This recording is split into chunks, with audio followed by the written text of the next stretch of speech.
Good afternoon, everybody, and welcome back to another Last Epoch dev stream. As usual, I'm your host, Mike, but today I'm joined by none other than Lore Master Kyle. Hello! Hello! How's everyone doing? Yeah, first try. Everything's working. I wasn't quite sure. Yeah, so welcome to the stream, everybody. If this is your first time here, glad to have you with us. We are doing a special stream today where we have we asked for a few questions ahead of time, specifically on lore-related topics, because it is a big weak point for me personally. And so we have our guest here, Kyle, who is does the writing for the game and creates the lore and created the world, and everything that you see is coming out of stories that he made. So we've got questions prepped for that, and then any questions you want to ask live about lore stuff, we are happy to have it. If you want to ask non-lore stuff too, that's totally fine. We'll answer those as well. But we're encouraging lore-based questions today.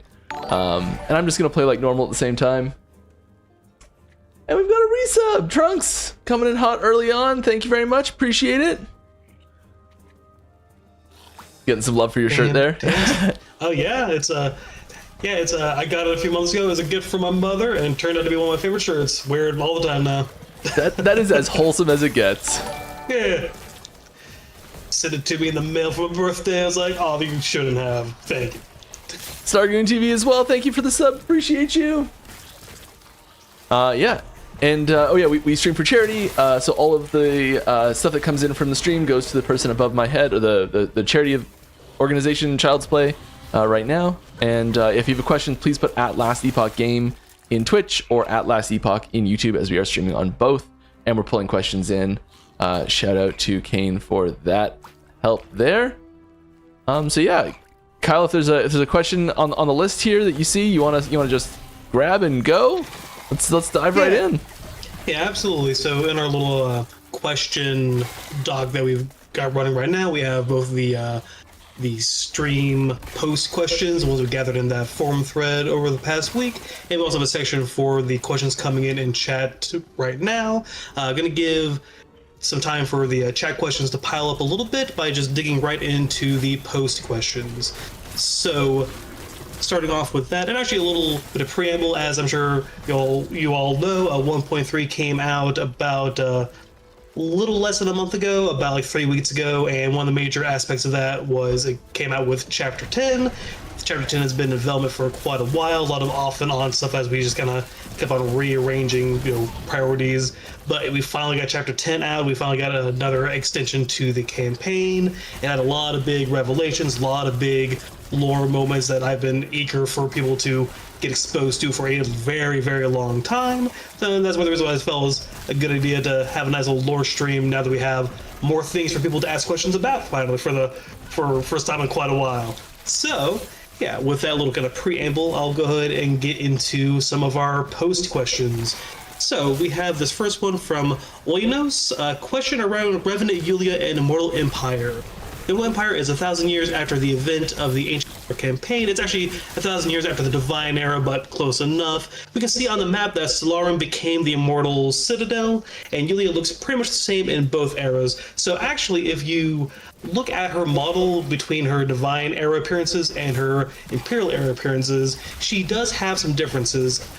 More of a kind of zombified, kind of undead look. It's not as drastic as, say, like Harn or Zarek, and especially any other like undead character, but there is some kind of necrotic signs there. She's got kind of a bit of a zombified look, and actually one of the things that's going to happen between now and the end of the campaign, and one of our updates in the future, we are going to revamp her undead model a little bit to kind of give it more of some like differences, make it look a little, like change the look a little bit to kind of hit the necrotic vibe in a different angle. But yes, so if you look at her portrait right here that Mike has up, she does have that kind of withered, kind of zombified look. So there are differences between her and her kind of living divine self. They're just not quite as drastic as, like, say, Harn or Zarek's, and a big part of that is that she didn't get in as dire of a situation as Harn and Zarek did between the end of the Divine Era and what people see in the Imperial Era.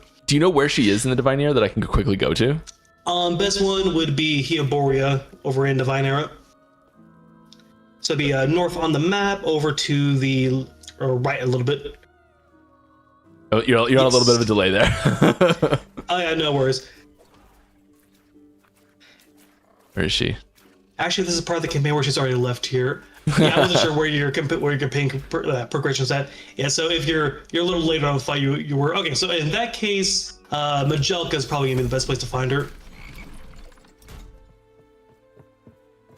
Oh well, she's actually there too.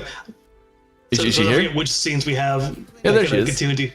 Yeah, okay, Upper District. No, this works as well. Here, yeah, there's Divine Era Yulia right there, and yeah, so like the differences aren't as drastic as some of the characters you see in both Divine and Imperial, but they do exist here. She does have some differences. So yeah, so that I hope answers that question from Oinos. Okay, next question, we are going to stick with the post questions for a little longer, just going to get a little more build up on the stream questions. So we are going to dive into the Eagles zone from Eagles Forever. We got a nice little stack from Eagles, which is always glad to see that, always flattered. First one from Eagles Forever. Can you finally tell us who the Immortal Emperor is? No, still no. But I will say that with Chapter 10 being out, we are getting closer and closer to when that reveal will happen.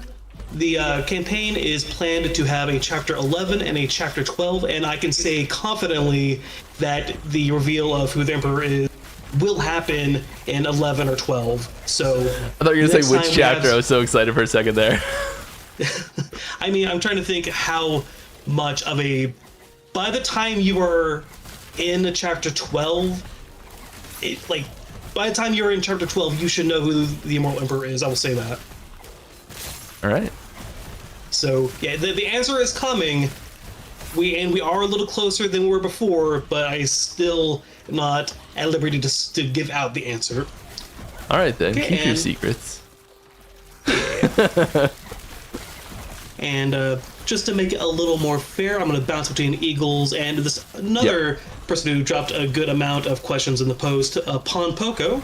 I'm going to bounce around between the two of them for a minute. So a question from Pon Poco.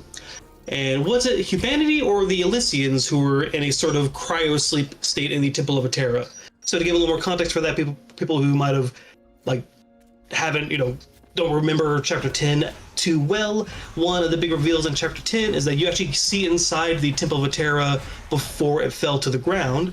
And one of the set pieces in the Temple of Atera in the Ancient Era is you see a bunch of these humanoid figures in these little, stasis pods.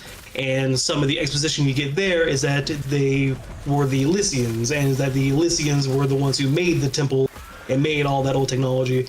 And to pretty much answer that question from Pon Poco, Elysians are humans. So the Elysians were essentially a civilization of humanity from before the Ancient Era. So the Elysians are a civilization of humanity from before the Ancient Era, very highly advanced, very magically gifted, very much a kind of, that kind of precursor sort of archetype, the kind of ancient civilization that fell and were at the height of everything before that fall. And so, yes, to answer Pon Poco's question, the humanity that we see in the later eras, they are essentially the Elysians that survived the fall of the temple, and humans and Elysians are the same. It is just a civilization of humanity, or who the Elysians were. Gonna bounce back up to Eagles for another one. Can you tell us more about the Cataclysm and the Elysians who came before? Will these topics be part of the story going forward, or just a starting point for Atera's pantheon? And I like that these questions kind of feed into each other a bit. Part of the reason why I jumped around, not gonna lie. So, the Cataclysm and Elysians who came before the Elysians were the pre-ancient era civilization of humanity that made a lot of the things you see that are kind of iconic to that kind of monolith tech, that kind of Temple of Atera tech. So they were the part of humanity before the ancient era that kind of dominated the world and made all these big, impressive creations, including these floating islands and these strange devices and everything. Oh, you died. Ouch. I was going too fast, and I don't know what I clicked in the Nemesis UI. I think I hit Empower, but I don't know. Ooh. I hope so. But back to the Elysians. So, like a lot of the sort of archetypes of these pre-ancient precursor civilizations, that the Elysians are kind of fitting in that mold. Part of that sort of story, archetype is that there's that fall where they aren't around anymore, and that has been referred to in that little exposition you get in the temple as the Cataclysm.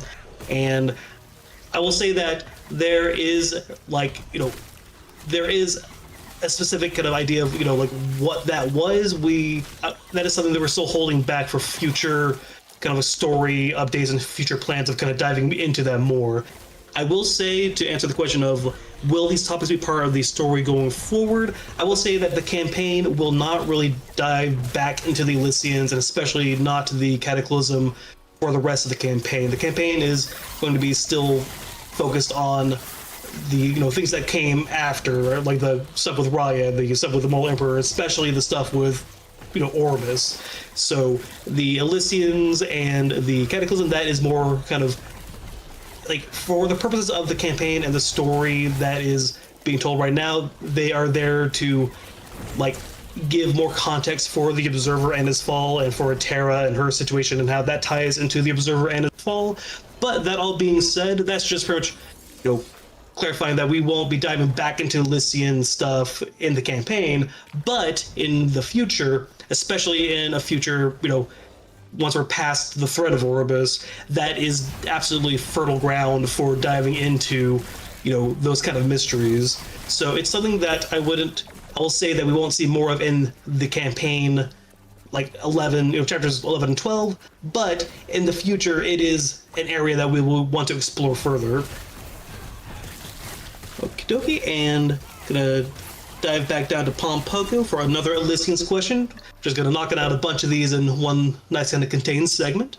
So back to Palm Poco, we have Etera said that she would wait for the Elysians' return. She also said that Elysians would be freed from the past and awaken. And there's a little sub question of what kind of disaster was it? I will go ahead and say, like, I don't want to reveal what the nature of that disaster was quite yet. That's something that I want us to dive into more when we do a like content expansion, whatever kind of like shape it takes, where we do dive into the Elysians and the actual kind of nature of what happened to them. So it's something that the what we can say now is pretty much the Elysians were the top dogs of the world at a point. They made all kinds of things. Something very terrible happened, and almost all of them are gone besides the ones that are contained in Etera's temple in that stasis. So there is a big mystery there, and we will explore that at some point, but it'll be something for when we're diving into like story hooks after the campaign.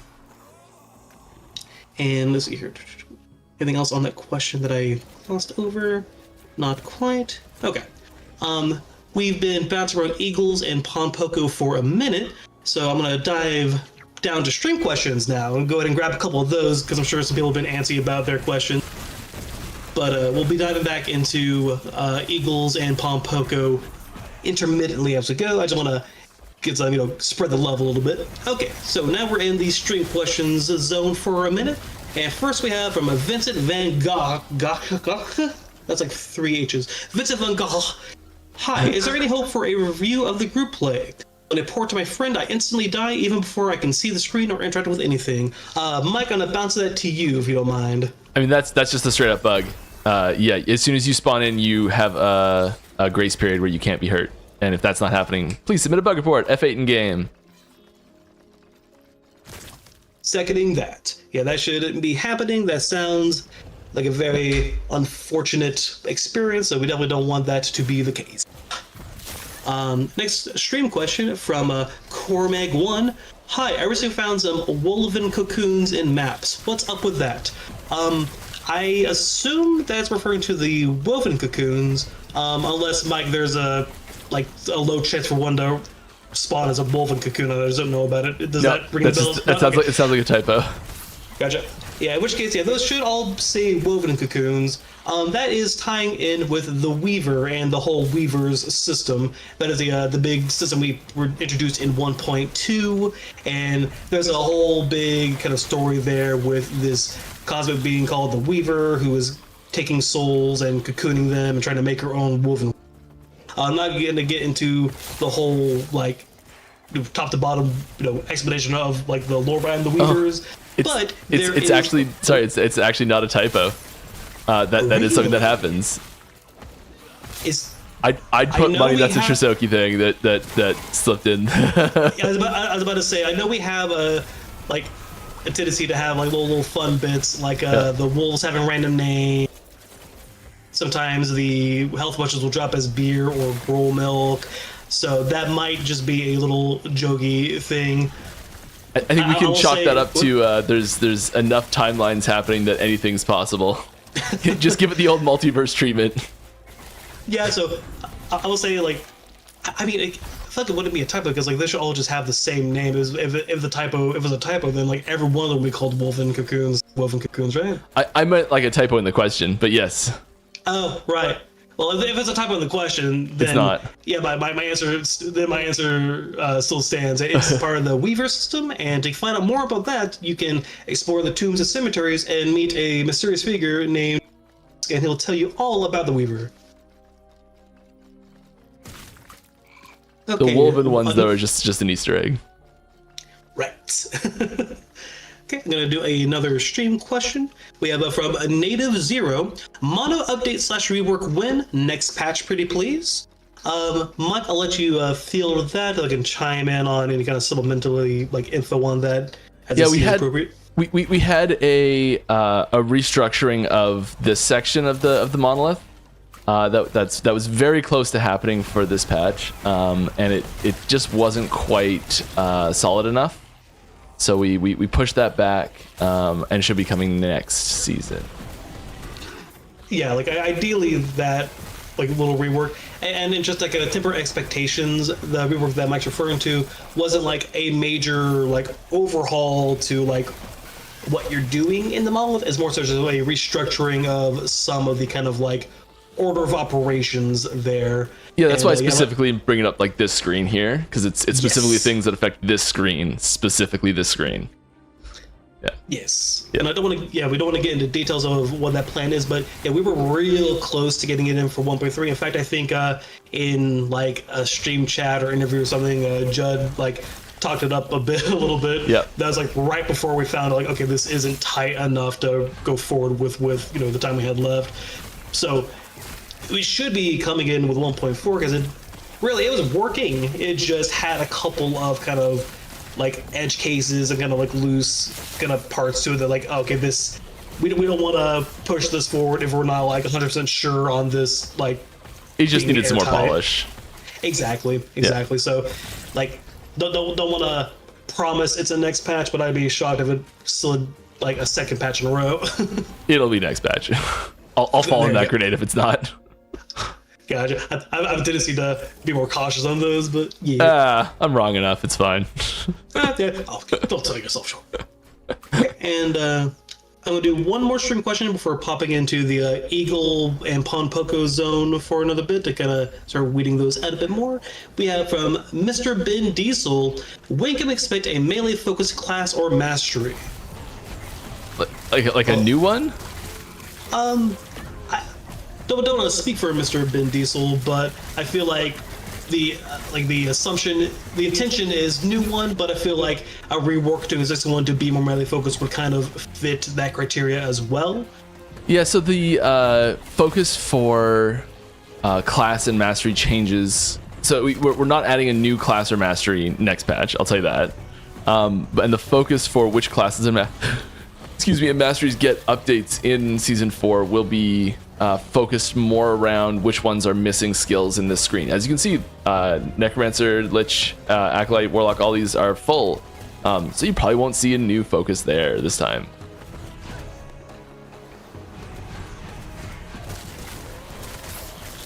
Good answer, Mike. I will say, as a melee enjoyer, I am excited at any kind of like indications that we are adding some more melee support. I was very happy to see Flay introduced to the Lich this past patch. I haven't gone too far with my Flay Lich build yet, but I am excited that Acolyte got more melee options like that. So I am on Ben Diesel's side. I am excited whenever we add more melee.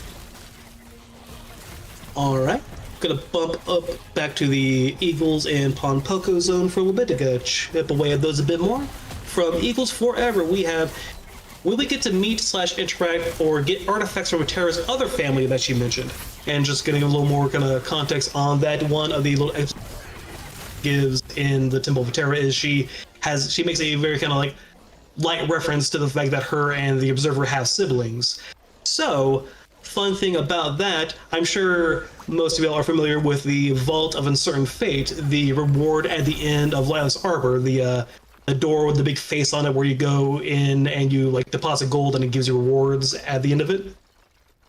So the Vault of Uncertain Fate is actually an example of one of those artifacts related to one of Terra's siblings who isn't the Observer. And I honestly forget if I included the actual name drop of that being in any of the dialogue from the Lost Spriggan, but that being's name is Dirium. And they are intended to kind of have a domain over like desire and want and value, and the kind of idea of you value gold and thus it transmutes gold into other things that you value, which are the items you get. So the Vault of a Certain Fate is actually an existing example of a creation of a being that is, part of a Terra's family that isn't a Terra or the Observer.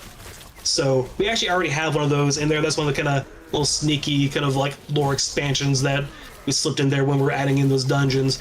So there could be I other had no idea kind of, about that like, one. That's pretty cool. Yeah, like that's the whole reason why there's that face with the horns on the front of that door, is because that's supposed to be a depiction of Dirium. And yeah, so that is one example, and there, pretty much when the Elysians fell, and especially when the Temple of Terra fell, pretty much all these kind of relics of the Elysians, like civilization and their creations, especially Terra's siblings, they are buried and hidden, and some are dead, some are dormant, some are missing. It is really a space to explore whenever the kind of headlining, like conflict of,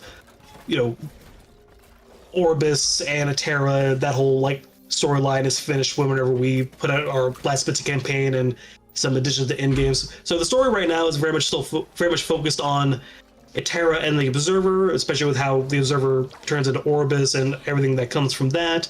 Once that storyline is wrapped, that kind of opens us up to kind of exploring some of these other mysteries in the setting, and Dirium is one of them, and especially any other of the Terra siblings that we haven't alluded to yet. So very good question from Eagles. I was very excited to actually talk about the that little background of the Vault of Uncertain Fate, since that's been something that's kind of been in the back pocket for a long time now. Nice. Okay, yeah. Now down to Paul Poco. When Terra concentrated her power on Orbis, the temple collapsed and appears many people, humans or Elysian, as per the earlier question, Elysians are human, they're just a civilization of humanity. In cryogenic sleep, when many people in cryogenic sleep fell with it. There we go. Were they unharmed, faced with head bandage? So I will say that there were a lot of people in that cryogenic sleep in the temple, and definitely not all of them survived when the temple fell. And in fact, like shortly after the temple hit the ground of the ancient era, the ones who did survive, many of them, woke up and, went out into this world that wasn't quite ready for them to, into the, like dominion of these gods who weren't quite ready to lead them. And without any memories of the old world and none of the plans that Terra had for introducing them to this new world ready, that kind of sets the stage for a lot of how humanity kind of first re-enters and expands within the world. So yeah, not everyone survived that fall. So a lot of high casualty events. But that being said, there were a lot of humans in the temple that both survived the fall but also didn't wake up.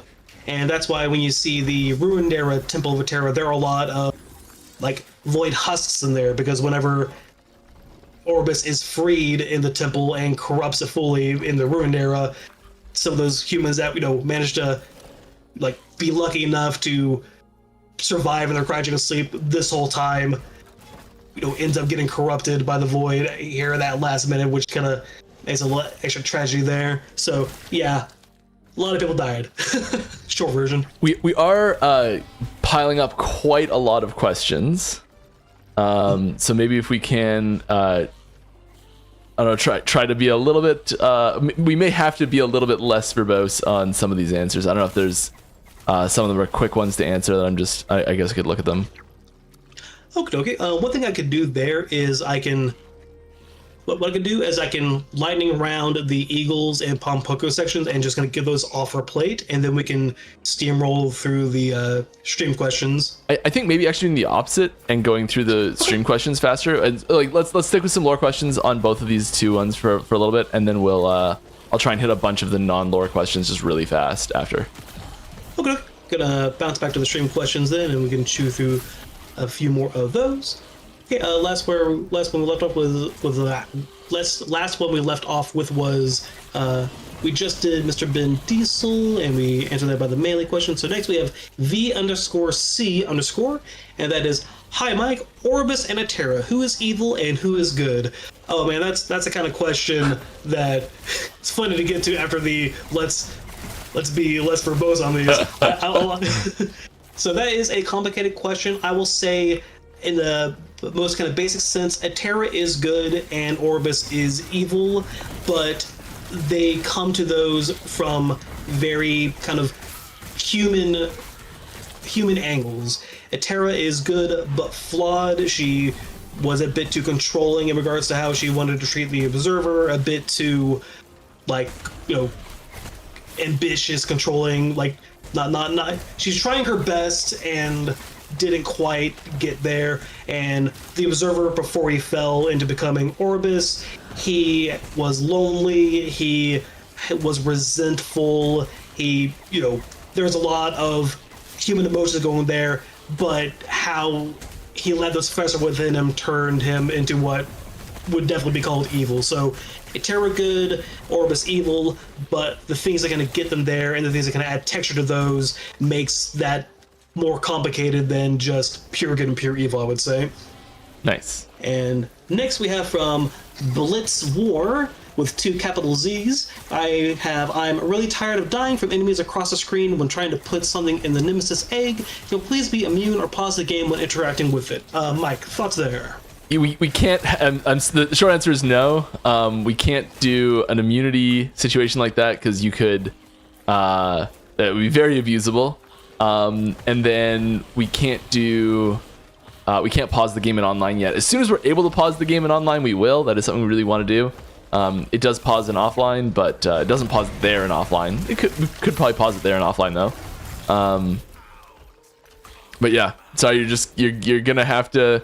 We've been trying to put in lots of ways to make sure you're aware that something's aggroed to you when you are in a full screen UI menu, audio and visual cues now. But right now it's the best we got. Yeah, the short version, we want to have a solution there, but it's not an easy solution because there's a lot of abuse cases with the easy solutions. Yeah. All right, next question from Guido BT Dub. We have, why is the Wildfire Embers Amulet Prolif so weak? Mike, could you tell us? It's well, it's not the same as the Warlock Proliferate functionality. It's a different system, and it doesn't do what a lot of people expected it to do, and it might be underpowered, but we're sticking to the lack of balance changes in between cycles. Seasons, sorry. Good answer, Mike. There's a chance for it to be changed at the next patch. Yeah, there's always a chance for it to be changed. If you want to see a change, drop it in the suggestions channel on our Discord. Let's pump that Prolif up. Spread. Our spread. Oh, it's same difference, right? Nah. Okay. Yeah, you're definitely more in the technical side than I am. So. I think that's where the confusion happened. All right. So from X Genosuk X, why are the mages exiled? What did they do? What's in the box? So the exiled mages are definitely one of those examples of a kind of a plot thread that is seeded by their initial introduction into the game that we want to explore in the future. We have no kind of like hard time on it. We want to do a sort of Rune Mages expansion, Exile Mages expansion, to kind of dive into that more, but that's something that I'm definitely interested in diving more into. The short version is that there is a group of Rune Master judges that have been researching this sort of magic for these kind of pocket spaces and other making other spaces within the world, and part of their main kind of application of that you can see is them putting their enemies into these boxes and shunting them out into random spots, in time and space to where they won't be, a problem for them anymore. And part of that process does have a tendency to drive the mages inside of there a bit nutty and a bit hostile to, everything around them. So some of them are deserving of their fate due to, magical crimes they've done. Some of them were just got on the wrong side of the wrong Rune Master judge, and that's something that I do want us to explore in the future in one of our later content updates, is kind of digging into that more, maybe seeing some of the Rune Master judges and kind of getting more into the nature of these Rune Master prisons. Sweet. Okay, next. Which is why they attack everything and not just the player. Exactly. The process of being stuffed in that magic box for so long definitely messes with their minds a bit. It makes them a bit hostile to everything around them once they're finally free. So next we have from Parzival's TV. Hi, Mike. Hi, Kyle. Awesome new chapter. Thank you. Question 1 is for Kyle. You said that there will be 12 chapters, but you're in Mall of the Fate that says chapter 14. So how many there will be? Question 2 for Mike. Can the observer boss fight become new boss for in-game bosses? It was awesome fight. Thank you. For question 1, it should not be saying chapter 14. Yeah, this is I think I know what's happening here, and I think this is generating this number automatically based on why is that saying 14? That's because not good. the chapter you're in is the Monolith chapter, which is just like in the list of scenes after like all the other chapters have their scenes put in, and then chapter M is Monolith. Gotcha. And if anything, we should have that changed to say chapter 13, because I always like to think of Mall of the Fate as the end game as a whole as the 13th chapter. So I've always thought of Mall of Ending game as the 13th chapter. So if anything, we should change that to get it to not have that header of Mall of the Fate there. Or just like say that it's outside of. Yeah, either one of those. Man, I'm always blasting too hard when I'm actually like playing. I'm just completely gonna glazed over that whenever I'm this far in the game. That's definitely a mistake. So good catch. Yeah, thank you for bringing that to our attention. Because if anything, I would say that should be chapter 13 because you're in game, or we should just not have a chapter header for when you're in it, that in-game portion of the game. Okay, and over to question 2 for Mike. Can the observer become a new boss for in-game? It was an awesome fight. I have an answer for that as well, but I'll let you hit that first since it is targeted towards you. Just submitting a bug report here. Oh, good call. I can't tell everyone else to do it, not do it myself if I'm in game. Fair. All right.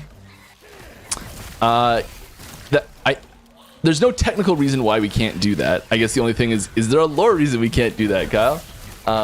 Okay. I can give some both like a little bit of lore answer to that, and also a so.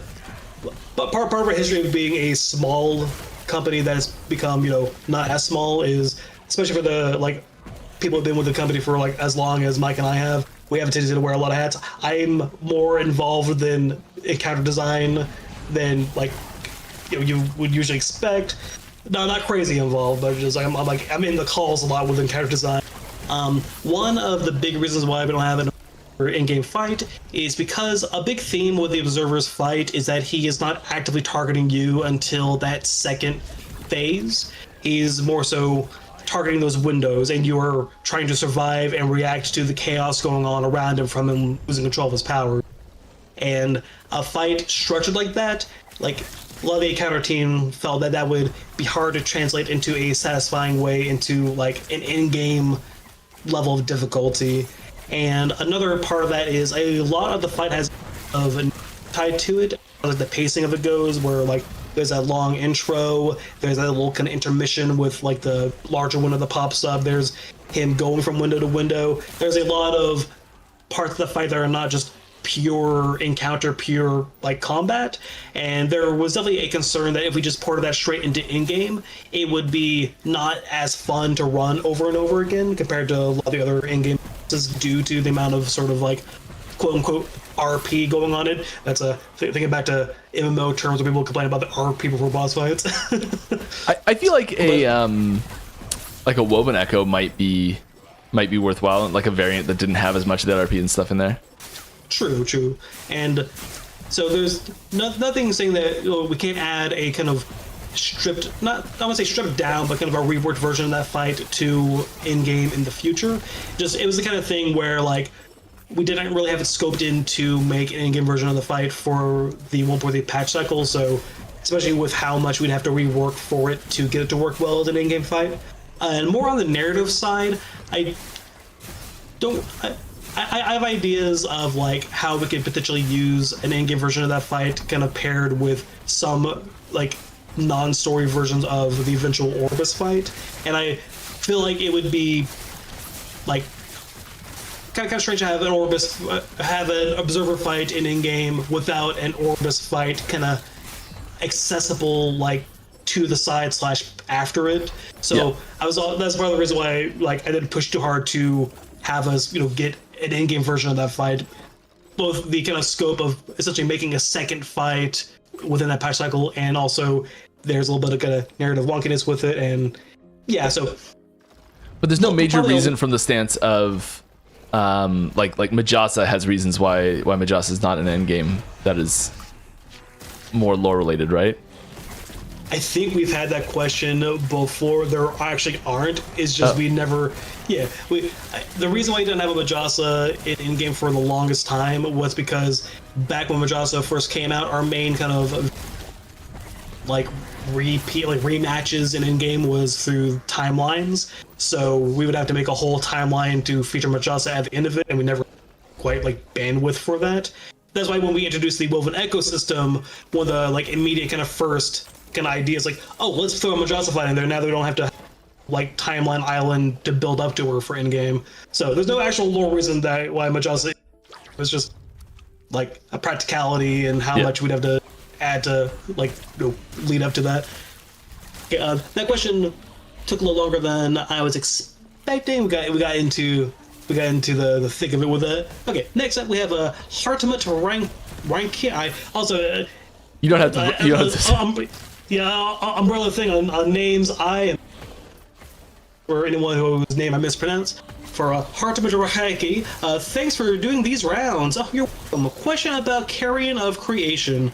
What order are these damage changes applied? Skill tree, passives, items? Still see poison damage with the gloves. That's very much a gameplay-ish thing. I'll let Mike hit that. Yeah, so the item conversions happen when you have multiple ailment conversions on a single effect, on a single ability.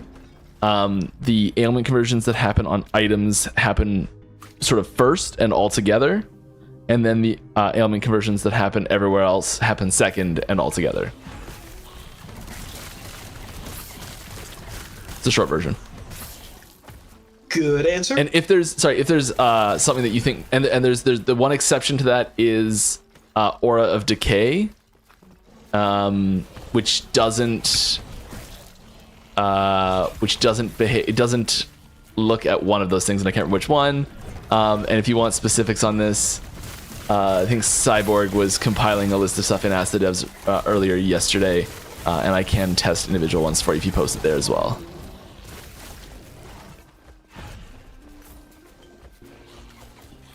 Nice. All right, we have a next question from the chat list from Infernal Odin. Season 3 is amazing. Hats off to the team. Thank you, Infernal Odin. And see, I am wondering about the lore / backstory of the lizards and why they exist and the lore around the lizard tails. Thanks again, team. Well, I think we got this either last lore stream or the one before that. The lizards all are owned by different pirate crews in the Divine Era, and they are used for smuggling goods and just kind of transporting goods, but they're kind of part of their why they use the lizard for that is they have a tendency to get lost. And oh, great timing! This lizard's on screen right now. Perfect. They have a tendency to get lost and show up in unexpected places. So, upside, they are hard to track down by authorities like the Merchants Guild or Leath for intercepting them. Downside, they have a tendency to not show up where they should, end up in strange places like other eras and the Mall of the Fade out in the weird cosmos and everything. Though there are rumors that they have a tendency to try and converge back at their home island where the progenitor originally lives, some island out in the Western Sea. So that might be something I dip into sometime in the future. But yeah, short answer is they are used for smuggling by the pirates, and they have a tendency to get lost. And for the lizard tails, who knows, that might play into this island that their progenitor is from and where they all want to return. Who knows? And next up, we have again from Mr. Ben Diesel. Can you give us any more info on what we can expect from skill sigils? Will it give us additional skill nodes? Will it give us an additional mini skill tree? Mike, what do you have to say about that? Skill sigils are a thing that we have told you the name of, and there is an image that was put out on a deprecated roadmap. That is the sum total of what I can say about it. I'm sorry. It is the complete absence of an answer, and I apologize. But yeah, right now it is lips are sealed. Can't say anything about it. gonna be sweet though. Which I know I'm is like excited. the worst thing to say when I've given no information about it. What I can say is I'm excited for them. Next we have from Winder007. Sorry for off topic, but this question is for Mike. Are you second guessing the decision to not have the tester program with streamers and the amount of bugs that are apparent? No, I think the effect of that was very minimal at most, and it's really hard to see into something so opaque like that from and draw conclusions on what it is. So I think there's a lot of rhetoric that's happening around about the effect of that, and I think it's well-meaning, but unfortunately without the right information, so it's inaccurate.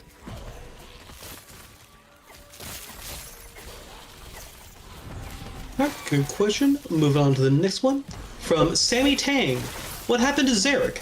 And why did Herot and Raya turn on each other? So Zarek joins up with the Immortal Empire fairly early on from its inception, which starts in like not too long after the Divine Era, quote unquote ends, and one of the kind of major things he assists with is taking Majelka for the Immortal Empire. And even though Majasa has been dead for a while by then, the Diamond Matrons, the Diamond Nagasa that still run the city, still make it a hard place to conquer and take. So Zarek ends up being scoured by some wind magic from the Diamond Matrons. So he gets that messed up as part of the Immortal Empire's taking of Majelka very early in the Imperial Era. So that's what happens to all his skin. And why did Raya and Hera turn on each other? Pretty much there is a long simmering kind of discontent between the gods in the absence of Terra kind of keeping them all in line and cooperative. And that is the most apparent with Herot and Raya. Herot is more compassionate and more self-sacrificing in regards to helping out his dominion, his charges. Raya is more kind of goal-oriented, a bit more ruthless, and he sees Herot as weak and not fulfilling his duties properly by being so willing to be so compassionate and merciful to things. And that kind of comes to the head the most in regards to Mordentis, Herot's son, that he has to get help from other gods to imprison. And here Raya advocated for Herot to shut up kill more. Herot didn't, and that was the kind of thing that told Raya that Herot is hopeless in regards to being blinded by his own mercy and compassion. So that is the short version there.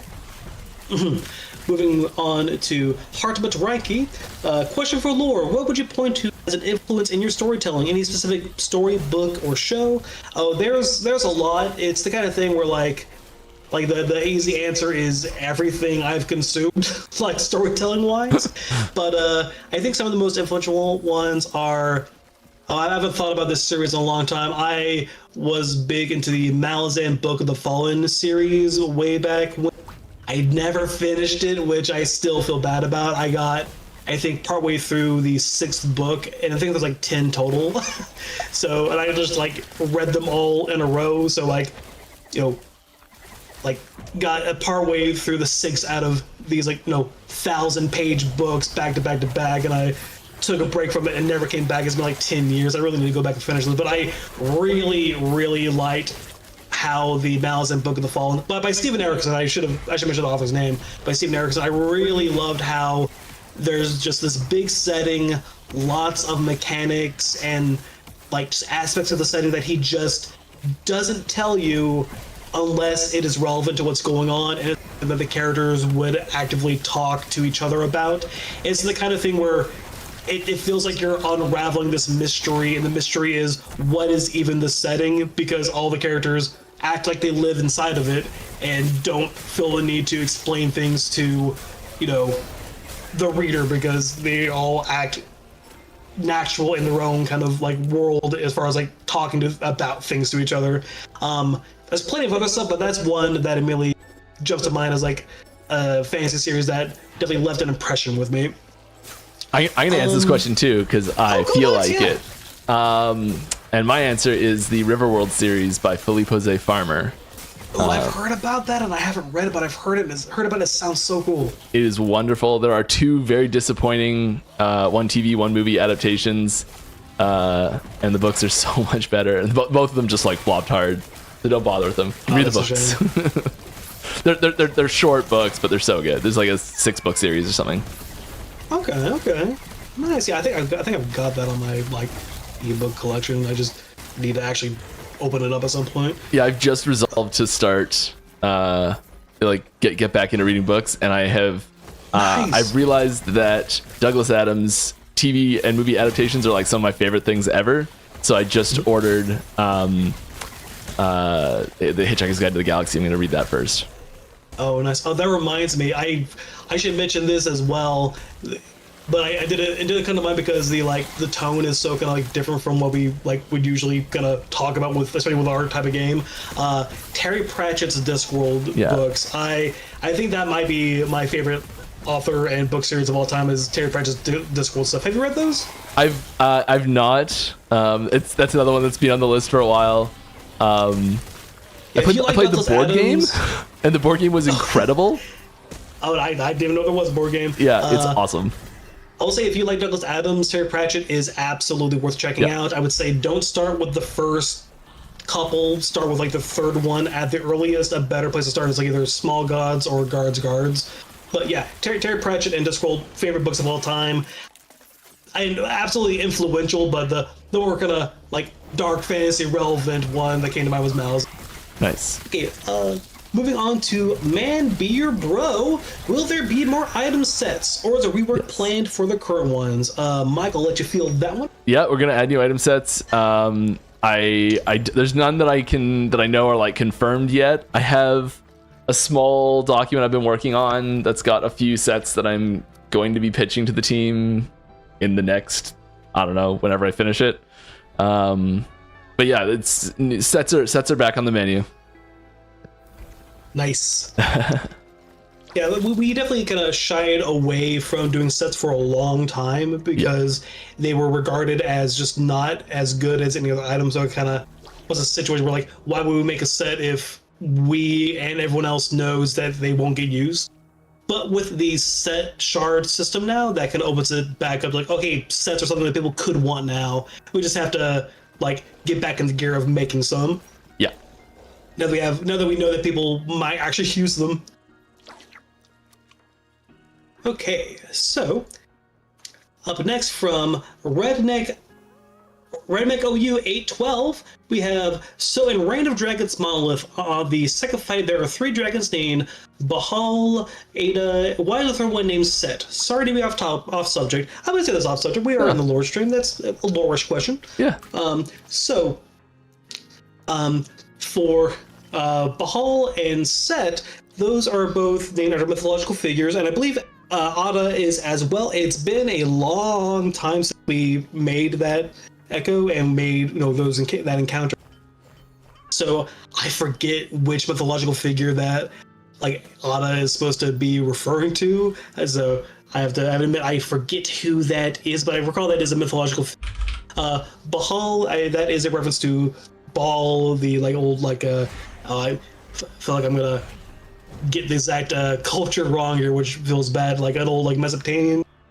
I'm probably wrong on that, but it is an old deity, commonly referred to as like a demon. A lot of other kind of like demonology kind of things. Set is an Egyptian god with a lot of kind of like dark kind of like connotations around it. So yeah, so they're all essentially like old mythological kind of threatening figure names. So that's why the third one's name is Set. Is one of those kind of yeah. So Nice. From Eagles Forever. Oh, that reminds me, we still have our lore post questions we need to dive back into at some point. I'll just have to try and burn through the stream ones even faster. Okay, so from Eagles Forever, are the waypoints Elysian technology? They absolutely are. Those are one of the things that you see in every era and appear to be essentially indestructible, and they're commonly gonna used as a kind of a sign of like, hey, there's this old technology precursor civilization, and you'll see them in the ancient era as well. So yeah, the waypoints are absolutely Elysian technology. Same with a lot of the stuff you see in the mall, like the big monolith rocks. Those are Elysian technology as well. Okay, and now we have from that NPC over there. Happy Friday, Mike. Any chance we can get a hotfix to make the reflect numbers show? No. Dang. Sorry. They're a whole kettle of fish, and that's not happening. Sorry. Not right now anyways. Like we might be able to figure out a way to have that happen, but it won't be a hotfix to do that. Sorry. I imagine there's like some like deep kind of technical reason why like the numbers for a reflect are just hard to gather and parse like that. Yeah, they just don't go through the damage system in general. Is basically what it is. Gotcha. Super off topic. Reminds me how when I first started playing Final Fantasy 14. I played that, by the way. When I found out that dots don't show damage numbers, I was so sad. Drives me crazy. Anyways, from Sirima1, hi both. Would we ever see how some characters transition between eras, or even small? Teth, Leath, and what happened to them? Did they make the Rune Prison complex? Did they try to reanimate a dead Lagan, and maybe that caused the Imperial era? So I will say that showing those differences is a very kind of like rich place to play around with. I will say that Architect Leath did not make the Rune Prison complex, and we don't have plans to show like a reanimated dead Lagan, but that is a part of the world, Storm Isles, you don't really see in the Imperial era yet. It won't be in the campaign, I will say that for sure, but that is like an area we've talked about, like, hey, this would be a fun area to play with the Imperial era version of the, Storm Isles, and, playing around with, the remains of Lagan. So it's something we've talked about as a dive into, but I don't want to confirm that it's some kind of remnant of Architect Leath would have been involved like that, but it is something that we can have in our kind of pocket, and something we can dive into. Nice. Okay, and up next we have from Nilike84. I don't want to sound ungrateful. Season 3 is good, but just wanted to know why you stay away from touching other stuff, like buffing underused skills on other classes, like for example Cinderstrike, Flurry. Also like some outdated idle affixes, which make no sense in current stage. Thanks. I mean, I think the short version is that we just don't have time to hit everything. Mm-hmm. Yeah? Yeah, honestly, I think that's a good answer. Like this is probably getting too into the weeds of it, but the gap between 1.1 and 1.2 was like kind of notoriously longer than what we like our gaps between patches to be. But part of the kind of flip side is that's why we're able to get so many changes and touch so many things in 1.2, was because we had that kind of like long cycle. The shorter cycle between 1.2 and 1.3 definitely means that we just don't have the time to hit as many things. So like we definitely have like a desire to hit all kinds of stuff like that. It's just time is a finite resource. And sometimes that also is because there was like a specific change that was planned for like the future after that, around those things, like not specifically the ones you necessarily called out, but like sometimes that happens where we're like, we've got an update to something coming on for like a future thing, and we'll be like, well, we can try and do a temporary thing and like burn a bunch of time on doing a temporary thing now, even though it's like a big update coming later, and then we just have to like scrap everything we do now. So there's sometimes something gets ignored specifically because there's a bigger thing coming after. Yeah. Next question from Shirky87. Can you tell us something about the judges that the exiled mages talk? Very curious from one of their voice lines. Oh, we touched on that a bit earlier already, but just going to reiterate that. There are these Rune Master judges that created the Rune Prisons, and a lot of the exiled mages, some of them are actually guilty of, magical crimes and being put in these prisons and sent away. Some of them were just got on the wrong side of these Rune Master judges. Short version is they are a group of like secluded mages that are have been researching like pocket dimensions and making these kind of new spaces, and the Rune Prisons are an example. and it is a side of the lore I want us to dig into sometime in the future. It would make a great kind of, like non-campaign based update. There's no plans to dip into them in campaign, but it is something that I want us to explore in the future in an update, like having like a Rune Prison expansion on the same kind of like scale as the Weavers would be fantastic, for example. Yeah, that'd be sweet. Oh yeah, like there's no like concrete plants on that, besides like some like pitch docks I made and all that. But yeah, no hard plans on when we would dive into them. But I do want us to dive into them.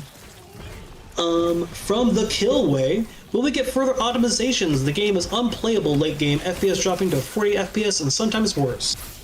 I mean, yeah, there's every single major patch we've ever released has come with tons of big optimizations.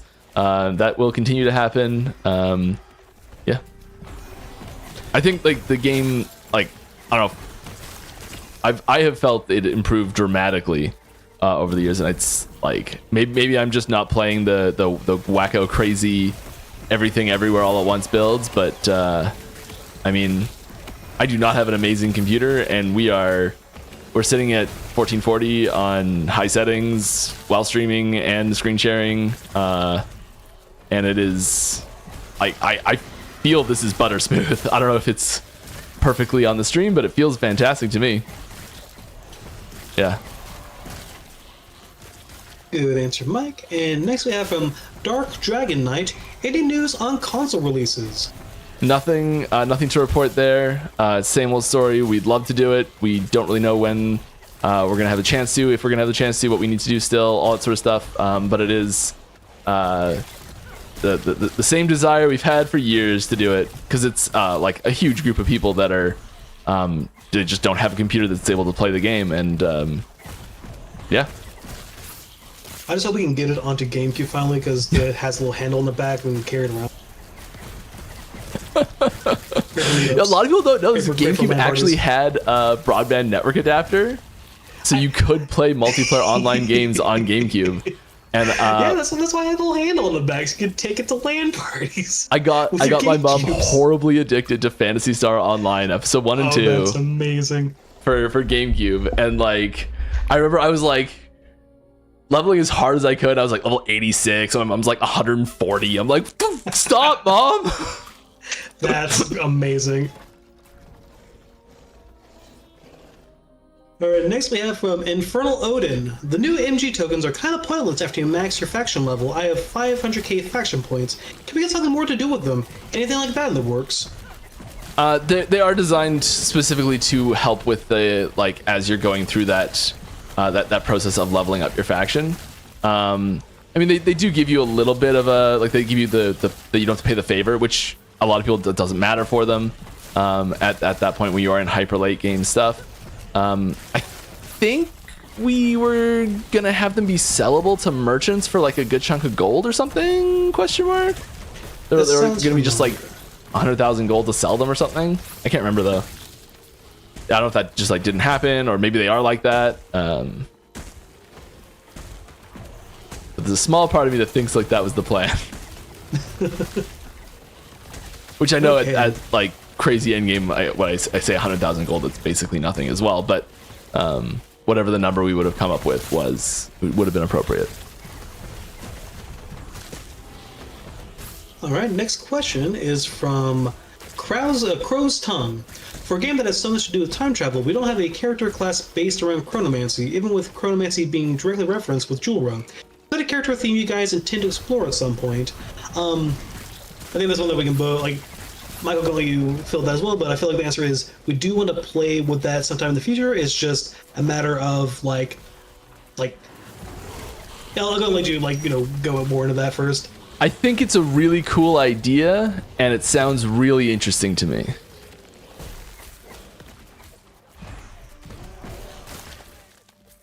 That's all. That's it. Yeah. I wish our number of ascendancies could, like, have room for that kind of thing.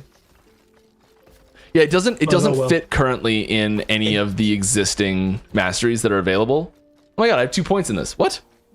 Sick. Jump farther. But we do want to be able to play with that kind of stuff eventually. Yeah. Next up from Necrophilias. Chapter 10 had urgency in the story. Will there be plans to update any prior chapters? So, I'll say we always look at our prior chapters and want to kind of spruce them up and, improve them in various ways. We did a lot more of that in the run up to 1.0 than we have since, because it's kind of part of the nature of like how we've built this game up. Started out very small and expanded more and more. Our skill sets and our resources have had big jumps at multiple points. So it's very, you definitely see a bit of a contrast when you go to some of our earliest, least updated content and look at our newest content. Yeah. A part of that though is every time we do a big push on updating old content, it kind of takes time away from either in-game systems or new chapter content. I will say, I alluded to it before, where chapter 10 took a long time to come out, and a big part of that is the fact that we kind of kept on slowing it down on the priority stack below things like chapter updates, chapter 1 being overhauled. That was something that came up as a plan after we already wanted to put out chapter 10 right after chapter 9, and we also did smaller scale updates to a bunch of other chapters. It's the kind of thing where right now, since we have things for dang, you got slapped, it's the kind of thing where I don't expect us to do any major prior chapter updates before 11 and 12 are out. There's a chance we might do some updates to some of the more egregious sections alongside 11 and 12 when those each release, but I feel like we're not going to get any major changes to them besides little taking some of the more egregious spots and doing some lower lift updates to them to make them a little better. I would love to do a full overhaul of our Imperial era chapters, for example, but it's the kind of thing where we do that, that'll push chapters 11 and 12 back another patch cycle or two. So and to put this into context, when it's a matter of go ahead. When did chapter 10 start getting developed? Yeah, I know the answer to this question, which is why I'm asking. Yeah, chapter 9 came out in 2020, right? Yeah. Early mid 2020. Chapter 10 was started a little bit before chapter 9 came out, so technically chapter 10 spent 5 years in development. Yeah. But it wasn't continuous development. It was, okay, we started talking about plans. Okay, we need to make dungeons instead. Okay, let's go back to working on chapter 10. Oh, we need to make more dungeons instead. Okay, let's go back to working on chapter 10. Oh, we need to make more timeline islands instead. And we just kind of did that half a dozen or more times over the course of 5 years, and got to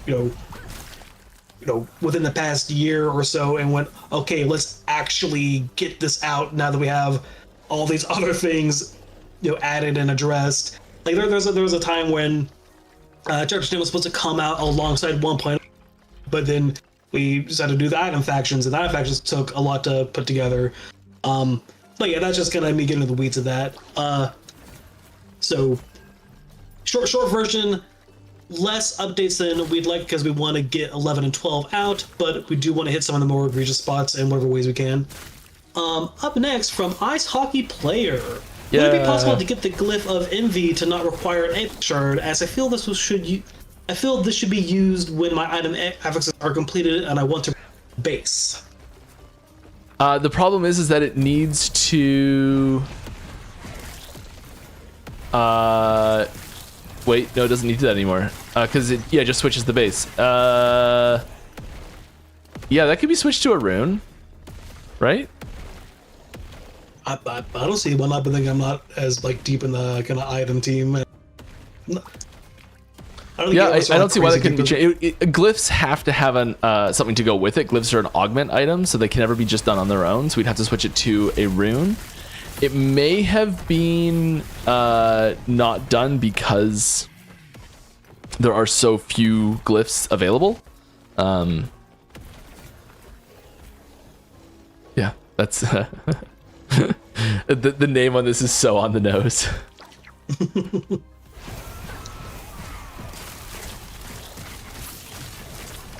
Okay. We good to head to the next one? Yep. Sorry. Okay. Oh, no, you're fine. Repeats. Where are all the past/future cycle copies of us?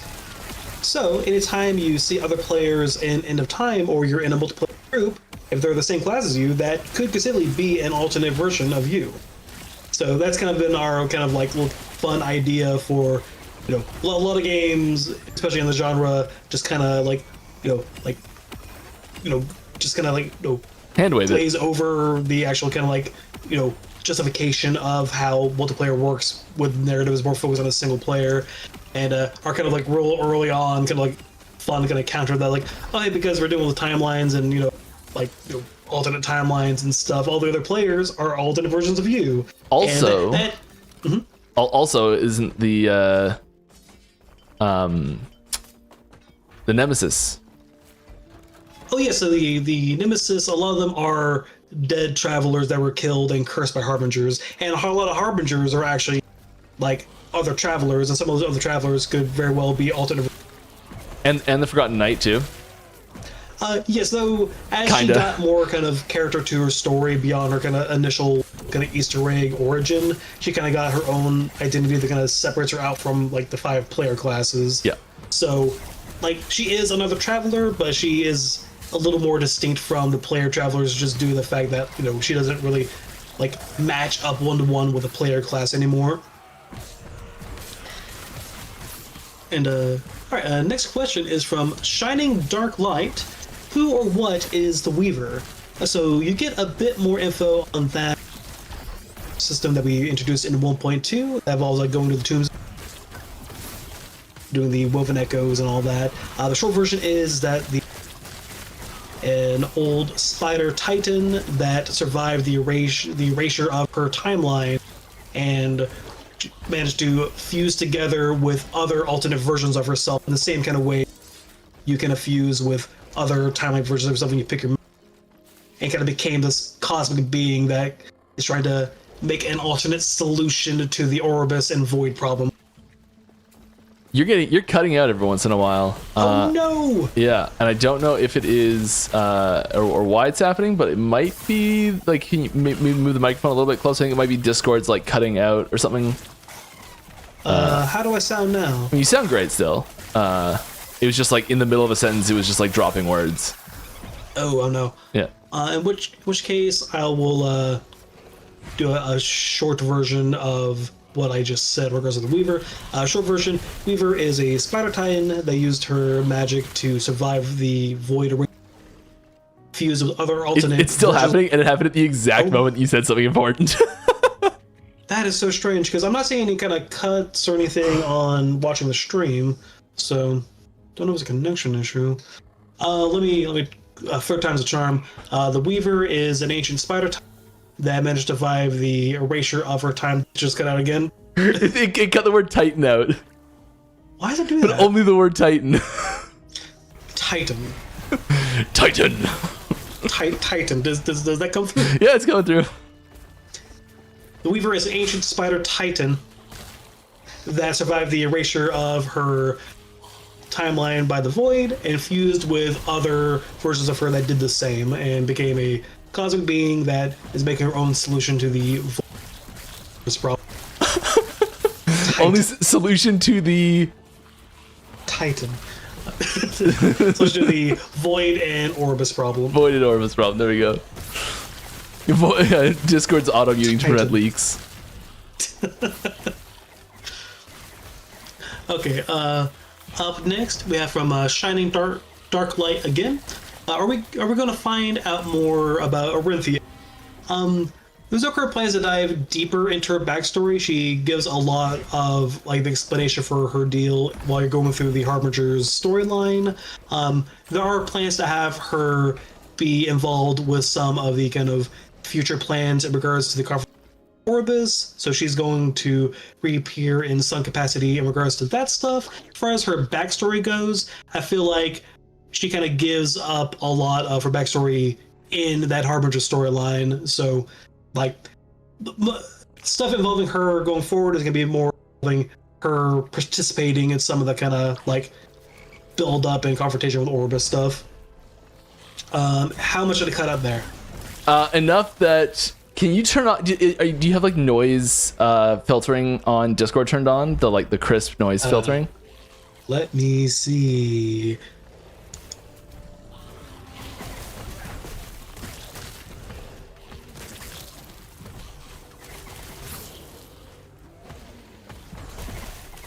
Because it's like because I'm routing just the audio. My whole audio from my computer is just going straight into stream, like everything. So it's like I'm hearing the cutout too. So it's definitely Discord, not the stream. Okay. Can you hear me now? Yeah. I have it set to crisp with a K. Yeah. Turn that off. Oh, standard or none. None. Do none. None. Okay. You might not sound quite as good, but it will. If Discord is the thing that's cutting it out, I think it should stop cutting it out. Okay. How does it sound now? Good. A little less bassy, but you're still good. Okay. If we have more problems, we can. Okay. Should I repeat my answer to the Orinthia? Yeah. Okay. In which Sorry. case, no, you're fine. We dove a lot into her backstory when she was kind of talking about her past in the Harbinger storyline. We do want to feature her some more. Okay, wait. You cut out there. Can you either switch to push to talk or turn the voice detection down? Sure. Titan. Yeah, I'm just gonna switch to push to talk. Cool. Thanks. Oh, that was a big one. How do I sound now? Good. Okie doke. Titan. So Orinthia, she talks about her backstory when you're doing the Harbinger storyline and gonna get the updates from her at each of those steps. In the future, we do want to revisit her and have her be involved in some of the kind of climatic kind of like confrontations with Orbis and kind of getting that build up in game once we add that. But as far as like her backstory, no big plans on diving more into that beyond what she's already kind of told the player in the Harbinger storyline. Beauty. Okay, and up next we have from Mr. Ben Diesel. When can we expect something like building more into the arena or another game mechanic we can play?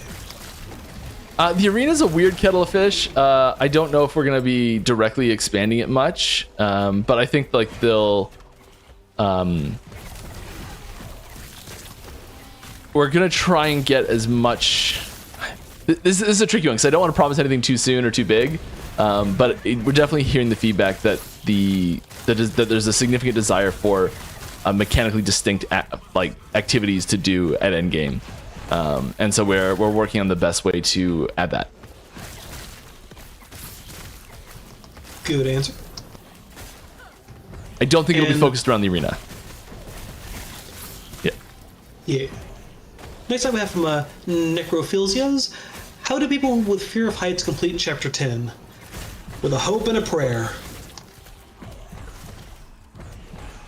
How am I doing? Am I still winning? What's that?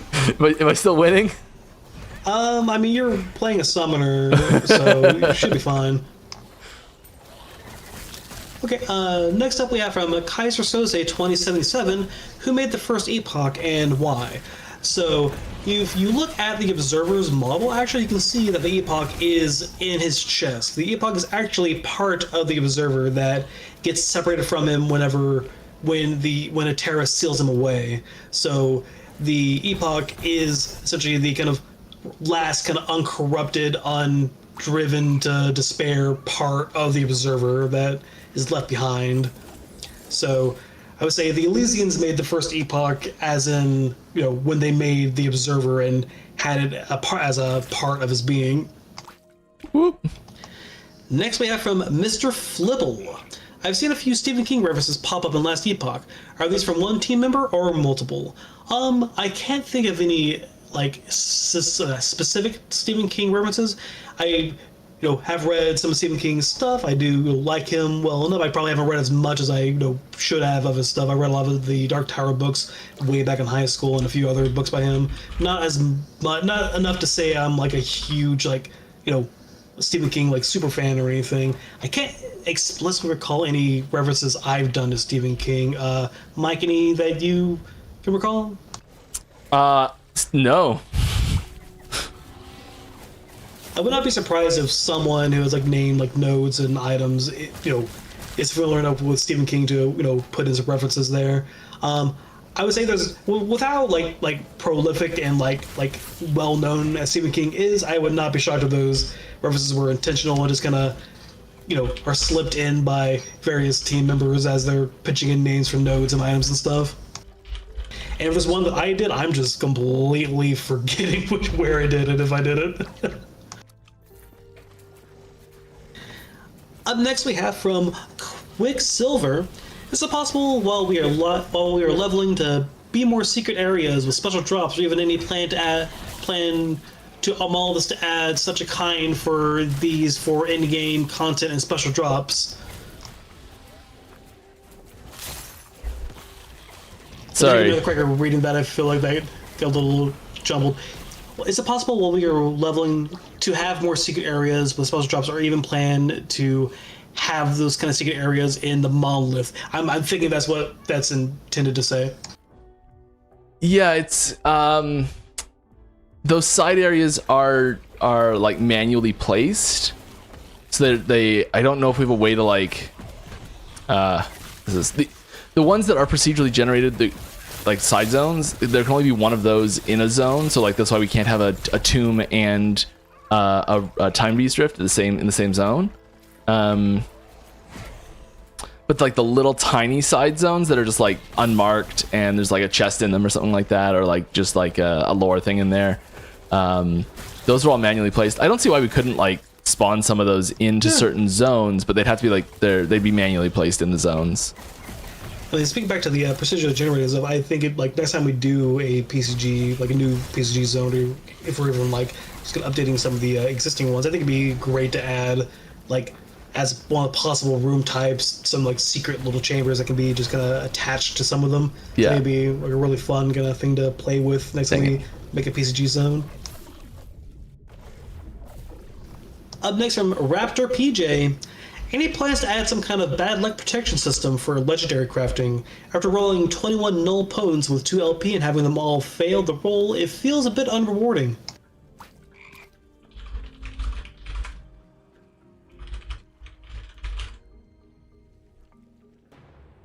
Sorry, just putting out a fire. It's okay, we're good. Everything's fine. Everything's fine.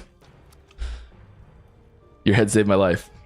All right. Any plans to add some kind of bad luck protection system for legendary crafting? There already is. You can pick one of them.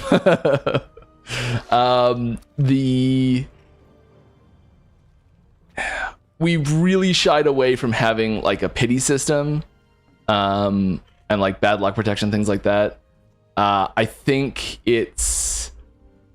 I'd be shocked if we did anything like that. But if you want to see it, drop it in the suggestions channels on our Discord. Yeah. Yeah. Next we have from Repeats. You always say to have our suggestions posted in the Discord. Have there ever been any suggestions from players that made it into the game? Oh yeah, absolutely. Yes. Can I name one of them off the top of my head? No, I'm sorry, I can't. It's the kind of thing like whenever we're like. I have directly taken it when we're like making things for skills, or if I'm looking for like item ideas. I have just gone into the suggestions channel and just like searched for terms that are similar to what I'm working on, and I've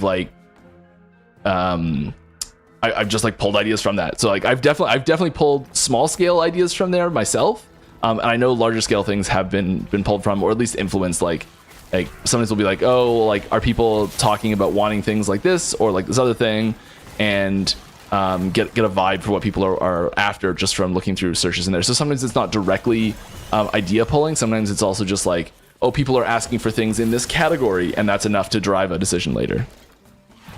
So yes, absolutely. Good answer. I can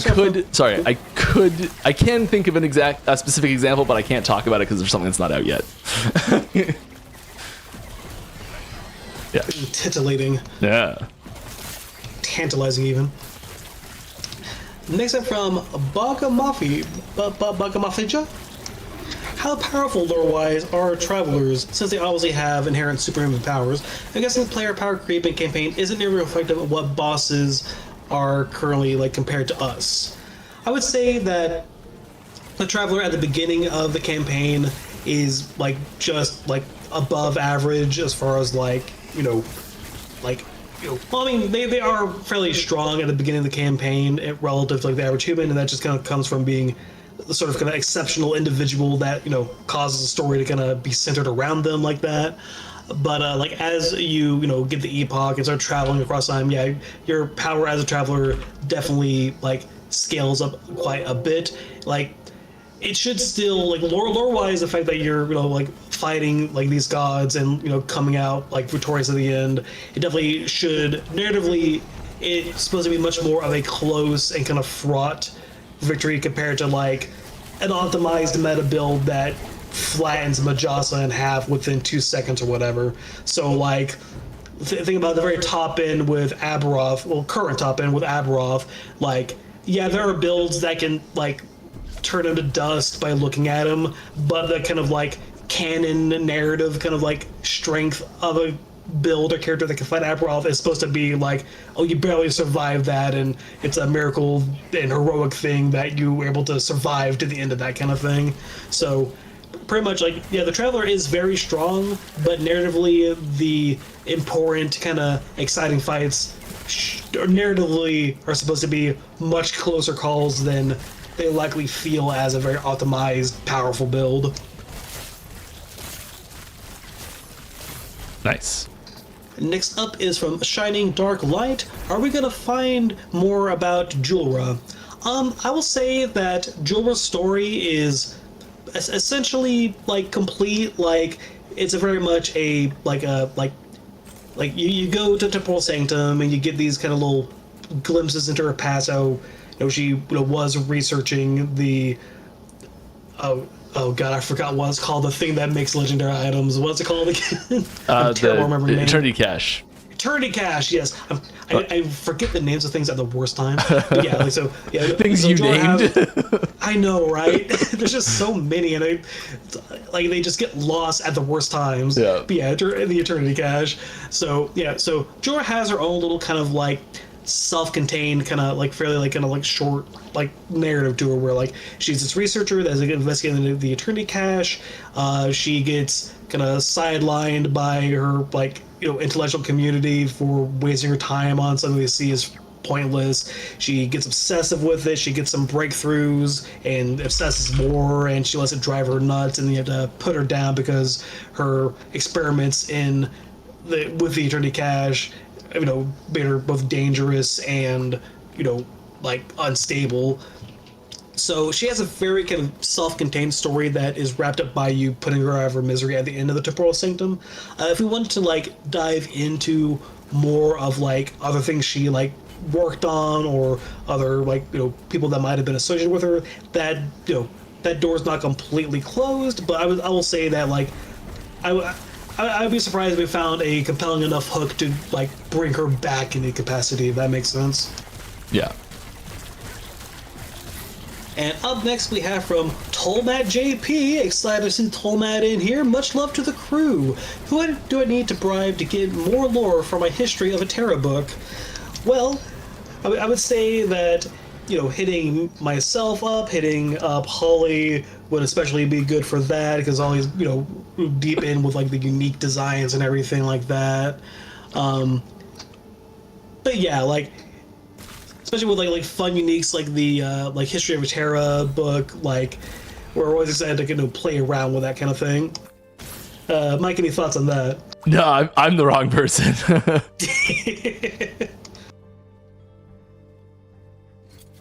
Two more of these for the grinder, though. Ooh. Up next from Eagles Forever.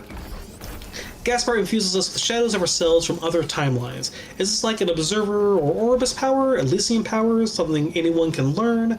It's something that definitely has its sort of roots in the same kind of like cosmic fate kind of like Observer kind of palette where there's the multiple timelines, multiple fates kind of thing. It's less like an explicit like power from the Observer / Orbis. It's more so from Gaspar being in the monolith and the end of time for so long.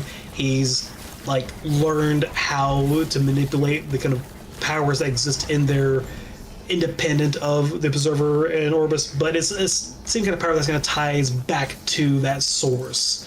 So the end of time and the monolith exist because of the Observer and Orbis, and Gaspar is like leaning on that power to kind of make these like to have this skill.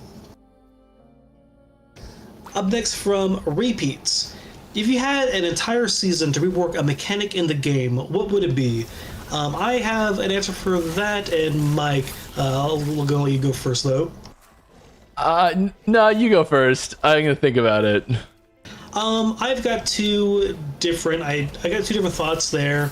I don't know if you would call this a mechanic, but if I had an entire season for just rework, I would love to go back to the Imperial era chapters, i.e., chapters 4, 5, and 6, the ones where you go to the Dreadnought, the Outcast Camp, Imperial Majelka, the Necropolis, and Immortal Citadel. I would love to revisit that stretch and just give it a lot more love. It's one of those sections that we made still very early on when our skill set and resources were still like a fraction of what they are today. And it's this one of the sections where we haven't been able to go back and do big improvements like we have to chapters 1 through 3, for example. And so I think it's the one that suffers the most from it being early, but it's also not had as much of a chance to be revisited and improved. So I would love to go and, if we had a whole season dedicated to it, just go and revamp chapters 4, 5, and 6 to make them match our current standard quality quite a bit more. My other answer would be going to our dungeons and revamping our dungeons. I'm sure like people are familiar with the way the layouts of the dungeons work, where we have this big map with these blockers that are like either on or not randomly based on like, I forget whether there's like resets on the day or if it's like what exactly. It's each time you go in, it redoes it. But yeah, each time it goes in. Okay, yeah. Like we did that because we did not have the tech for making a randomly generated, procedurally generated scene. And so that's why it has that kind of strange workaround there. Now that we have the procedurally generated zones like the cemeteries and tombs, and as of 1.3 those caves, I would love us to go back to the dungeons and remake them with the PCG systems instead of the kind of blocker systems. Yeah, that was my first thought. Yes, I'm gonna let you hit your answer because those are my two. Yeah, that was I think my first thought, and I think I actually would prioritize the meta progression of corruption and the way the monolith works in general. I think that's where I would actually start. I would restructure corruption entirely and the monolith meta progression. Good call. Good call. That's not something that we're planning on doing, by the way, but that's what I would do if I was given just a blank slate or blank check to do whatever I wanted. Good answer. Next up is from Afaya Lapiz. Will we ever encounter a Gaspar that hasn't had to deal with a ruined Epoch? No current plans to deal with a Gaspar that is in that specific situation. There's not. I can't really speak too much about future plans for Gaspar in general, but yeah, there's no current plans for visiting a Gaspar that doesn't have to deal with a ruined era.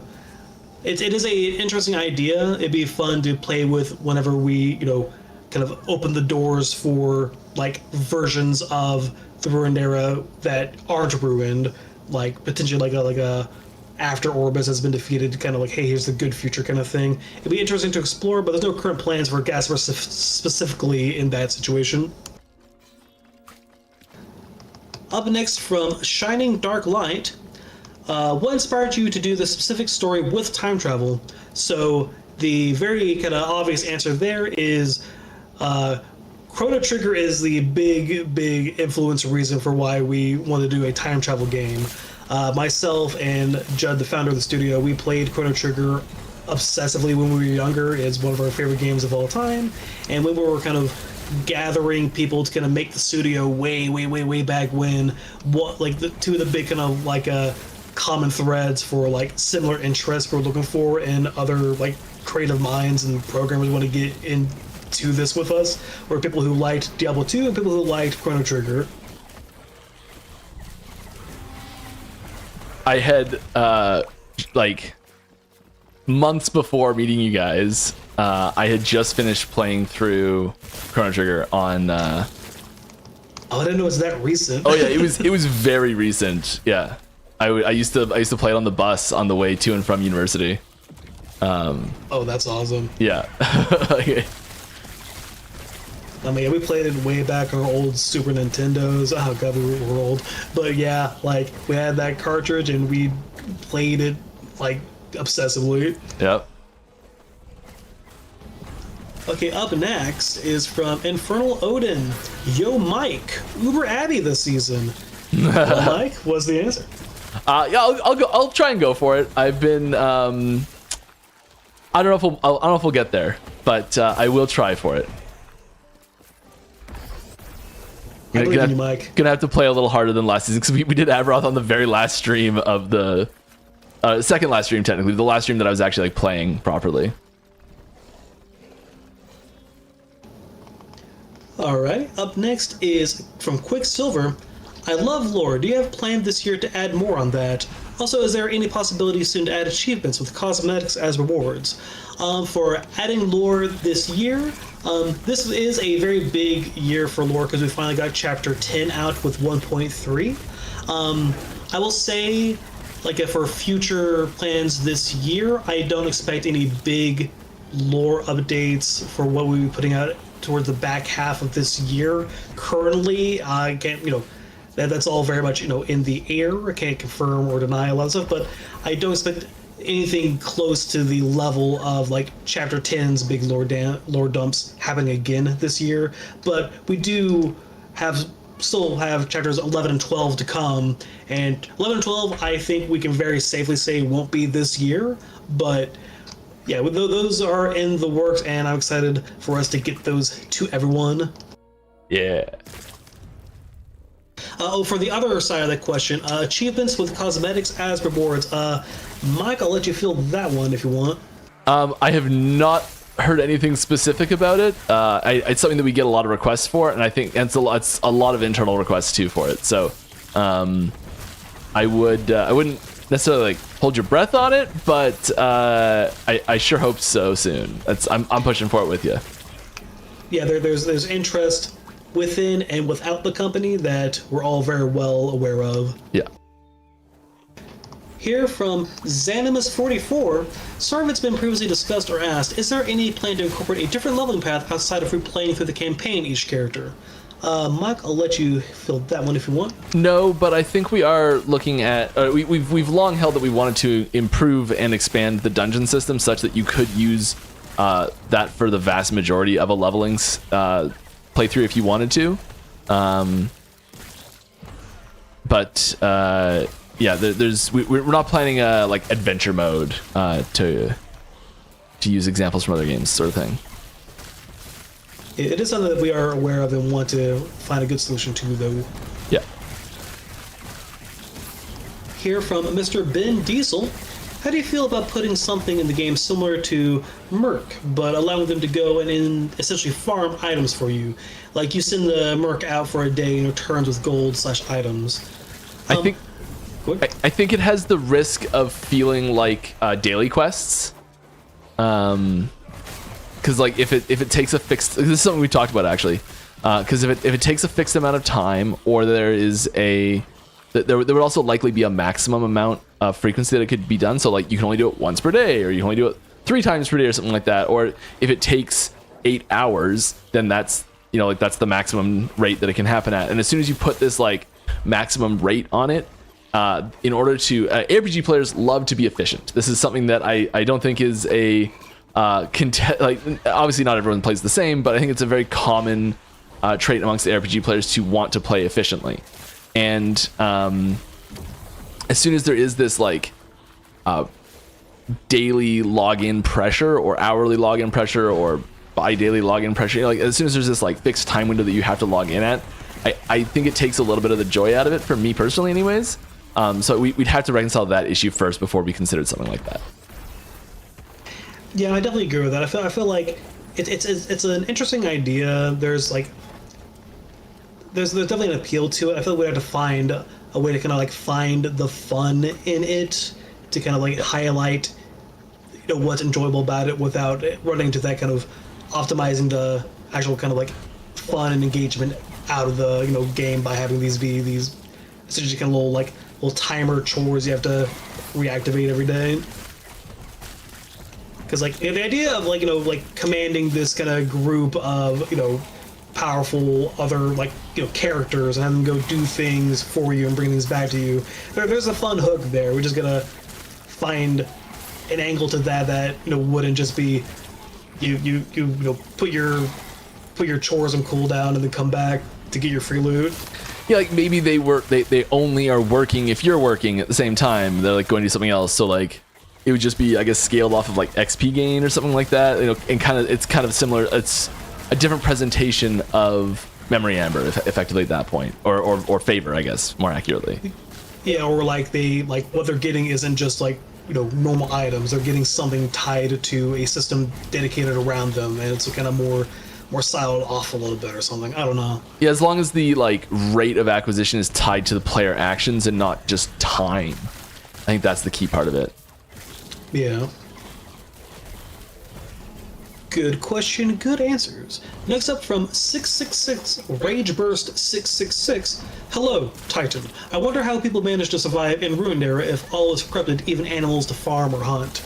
So a big part of that is, that's why the only real settlement you see that isn't, filled with cultists that are, embracing the void and, being all gross like that is Last Refuge. Last Refuge is, the last kind of human settlement in the Ruined Era, and they live very scrappy, and they live very dependent on grolls, these cave lizards, growing mushrooms, and if we had a longer campaign that if we had an even longer campaign that spent more time in Last Refuge, I think it'd be great to kind of highlight a bit more about how kind of scrappy the circumstances in Last Refuge are.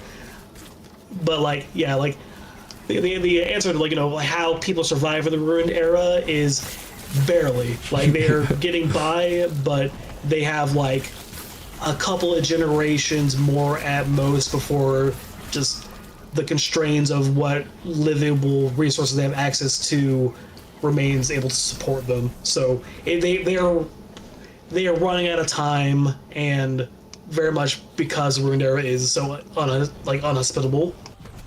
Yeah. Inhospitable. Because it's bad. It's bad. It's bad. It's real bad. Bad time. Next is repeats. TA primordial items haven't found their way into mini builds versus a primordial unique plus exalted slam.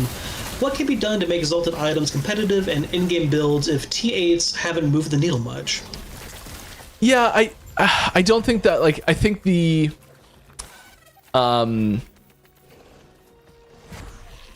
assumption that was the point of adding exalted primordial exalteds was to, how to say this?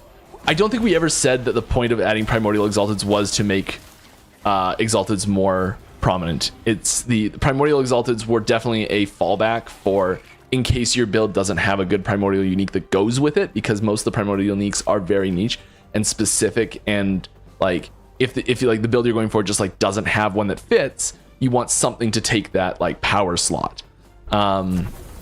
Exactly. That's something we identified real early on when we were talking about primordials. Is when we introduce those, people are going to assume the new kind of baseline is you have your one primordial and then everything else going on. And if none of the primordial uniques are something you want, then you're kind of left oh, do I have to reconfigure my build to work with one of these primordial uniques I don't really care about? And they're kind of attempt a solution to that, okay, we're gonna have the T8s as kind of your generic primordial that you can find one of those to fit whatever build you're trying to do if the primordial uniques aren't what you want to work with. Yeah, and I think the if we were going to try and change do a larger system change to try and move that needle, I think the better way to go about it would be kind of nerfing the legendary creation process a little bit, and try not to die. That's more the angle I'd be interested in looking at it from, and maybe not maybe the creation process is a bad way to say it because there's that 2 LP feels bad moment. More the availability of certain maximum LPs is where I would advocate for. We're not going to do that. But yeah, I don't know if we were going to try and improve the prominence of exalted items. I don't know the best way to do that, because like the legendary system in itself holds exalteds as an exciting drop because you need exalteds to make a legendary in the first place.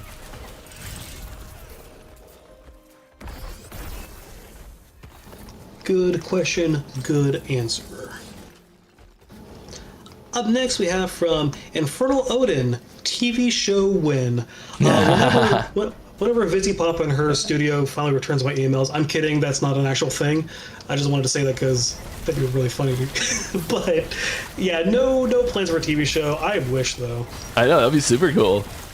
If we did, I feel like I would want to do the kind of thing where we zoom in real close on one aspect of like the story or setting rather than trying to like adapt the whole like LE1 campaign kind of thing.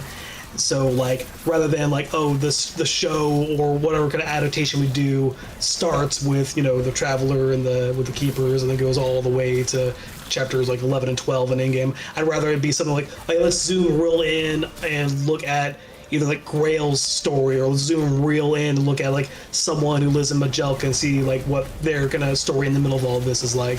So that's where my head has always been at for like adaptation kind of stuff, is I want to kind of zoom in on a part of the setting story that the campaign doesn't really have time to like linger too far on, or like take a certain character story and kind of hone in over there a little more closely.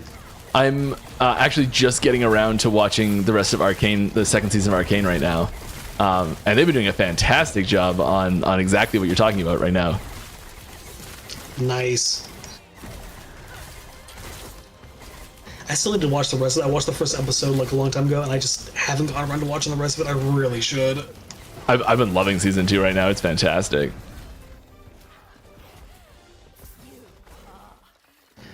Oh, I just see a chat thing. Yeah, I'm gonna say LE like 1.0, like talking about like the base like campaign before we get into like post Orbis things. Yeah, I knew what you meant.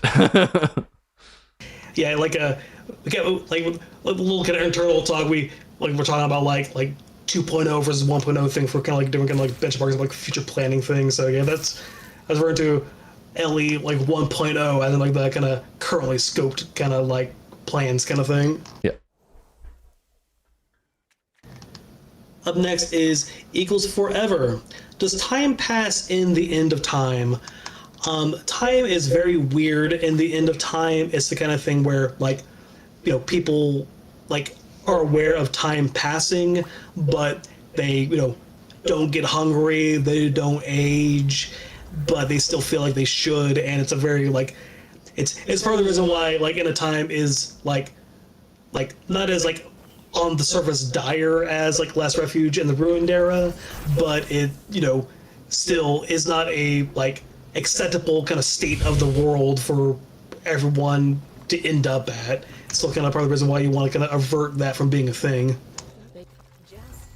So yeah, time and end of time is weird. Time's just weird. No. I mean, honestly, time's not even real. It's just something that we made up to explain the activity between things. Anyways, from Lul Haxor, Mike pretty much 100% confirmed the Barbarian Mastery. What would the name of the mastery be called based on lore, or is Barbarian fine for LE lore? There's a confirmation. What? No, What's this I'm no, hearing? no. He's been trying to track me for months in this. No, don't you put no.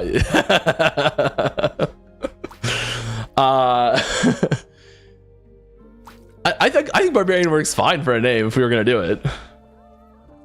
Yeah, I mean, I mean, I know it's like gauche to bring up like other games of the genre so like overly, but I'd rather us not name it Barbarian just because Diablo as a franchise uses Barbarian a bunch, but so does Dungeons and Dragons. It's not like no one owns the term Barbarian. There's a horror movie called Barbarian, but I mean I personally think we could like find some other kind of like angle to play with, maybe something a little more specific than that. But again, it doesn't exist, so whatever I'm talking about. Hit me some other names. What do we got? Like I think like Raider would be good. Raider's nice. Yeah. Yeah, Ravager. Reaver. Yes, that was circling around. Reaver would be a lot of fun. What was? Oh, did you ever play Warhammer: Age of Reckoning? That MMO from like a long time ago. No. Oh yeah, like over on the like evil faction side, one of the chaos classes was the Marauder, and his whole deal was being like a. Honestly, that's one of the kind of little inspirations for the Chaos Cultist dudes, because the Marauder was a kind of Viking barbarian dude with a mutated arm that would change into different mutations for different parts of your rotation. The Marauder was so cool. If we're not gonna do Barbarian because of Diablo 2, I don't think we can do Marauder because of Path of Exile. Oh yeah, forgot about that guy. I always play them when I play the Exile anyways. What am I talking about? Yeah. Anywho, that is the last of our stream questions because it's 4:48 already. Wow, that's been flying by. This does allow us to pop back up to our post questions that we gathered beforehand, and let's go ahead and line around those out. We're not going to take any more questions from stream as well. So if you do have more questions for stream, sorry, we're 10 minutes before the end, so we're just going to hammer out the questions we have that were from the post. And if you do have more questions, feel free to save them for next week or put them in our Discord AskTheDev channel, and I can try and answer them after the stream. Take it away, Kyle. Yeah. All right, so we're back in the Eagles and Pon Poco zone. So from Eagles Forever, and I'm just gonna line around, just gonna bulldoze through all these. So from Eagles Forever, is a Terra and Observer human or Elysian or some super evolved version of them, or are they a completely new being? I would say yeah, they are a completely new being. They are creations of the Elysians. The Elysians, pretty much, their technology and magic were more advanced than anything else the world had seen, and one of the things that they wanted to do was to create beings that could do things that they couldn't do themselves, and Atera, the Observer, and their other siblings were the result of that. They want to make, you could even call the Atera and the Observer tools made by the Elysians, but they were very powerful tools with their own sense of self, their own consciousness, and their own being. Next from Eagles, we have, how can Scarvik communicate with us 6,000 some years in the future? Has language not evolved at all this time? Or is Epoch a universal translator from Star Trek? I will admit, this is one of those kind of things where there is a bit of, narrative kind of massaging there to just make it to where we don't have this kind of, thing we have to dance around of, how people understand each other when, that's not the most important thing to communicate story-wise at that moment. The Epoch working as universal translator is that kind of narrative massage right there. The narrative kind of grease to make the wheels work kind of thing. So it can be assumed that the traveler is able to understand and communicate with anyone in a Terra that has a level of consciousness that would make sense for that, and that can be largely chalked up to the Epoch kind of giving them that bit of understanding of things around them. Shout out to the best universal translator in any story ever, the Babelfish in Hitchhikers. Yeah, so good. Another one from Eagles is, currently we have the Ancient Era when the gods were still very young, and then the Divine Era when they were at their height. When we dive into that gap where the gods fought the dragons more at all, I will say that the planned campaign, chapters 11 and 12 that remain for that, aren't going to be dipping back into that section really, but it is one of those kind of parts of the story and setting that is kind of left open for us to dive into whenever we want to like hone in on something. Like I'd be very interested in us diving in more closely into the conflict between Hera and Mortitus and gonna be able to shine a closer light on that, looking closer at like the Majelka when Majasa is has a vessel mating that is cooperative with her, for example. Like it'd be looking closer at like Solarum and Raya at a time when they weren't as like hostile to everything around them.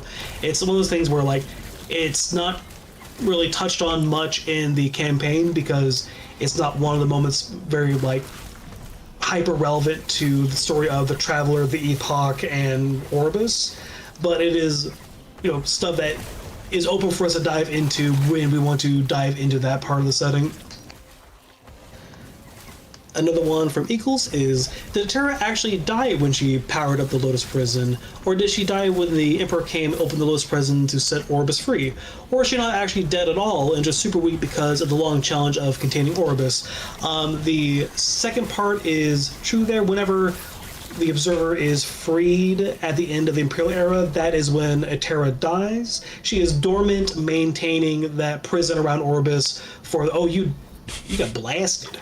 Yeah. She is dormant, kind of concentrating all her power on keeping the Observer / Orbis contained in that Lotus prison from all the way back at the Ancient Era all the way to the end of the Imperial Era.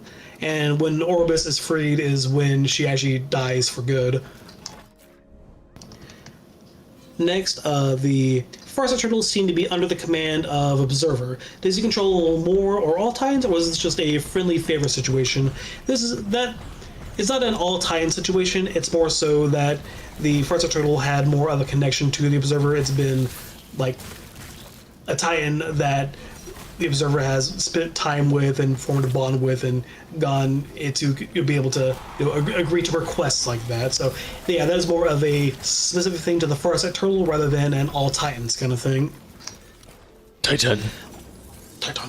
What caused the rifts between the gods? Was it the Dragon Purge, not having a Terra there to guide them better?